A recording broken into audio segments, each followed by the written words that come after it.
Mbola amin'izay fandalovan'ny délégation komoriana eto Madagasikara izay hatrany dia saika tsy ara-dalàna avokoa ny betsaka amin'ireo entana isan-karazany toy ny vary, hena ary ihany koa kojakoja samihafa ahondrany Madagasikara any Komoro. Nitetika hanatsarana ny fifankakalozana ara-barotra eo amin'ny Madagasikara sy Komoro no teboka ny fatoan'ny fifankalozan-kevitra teo amin'ny tompon'andraikitra malagasy sy ity délégation komoriana ity. Manondrana entana maro toy ny vary, hena ary kojakoja samihafa makany amin'ny Komoro i Madagasikara. Sainka tsy ara-dalàna avokoa nefa ny betsaka amin'ny fanakalozana ara-barotra.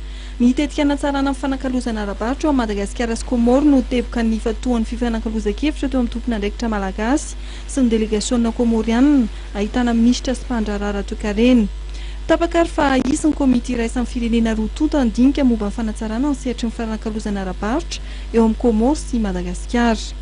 Izay ilay ametrahantsika n'ilay commission mixte mba azahoana mijery an'izay pisopiso isan-karazany izay indrindra miaraka ny lalàna aloha tsy maintsy fehezina satria na ry zareo amin'ny resaka ara-barotra zany dia mahita fa efa lany izay fanarahana ny fanaovantsika tamin'izareo izay ny firenena nge rehefa ifanaraka amin'ny zavatra maro dia tsy maintsy misy kosa ny lalàna na ny ataoko hoe feuille de route tokony arahany rehetra ary na ny resaka juridika koa ary dia efa somary efa lanilany andro ihany koa izay rehetra izay ka izay zany no azahoantsika manangana ny commission mixte mba samby hijerena an'izay pitsopisony rehetra na ara teknika na ara juridika na ara commercial izay mba azahoana mandrindra an'izay fifandraisana.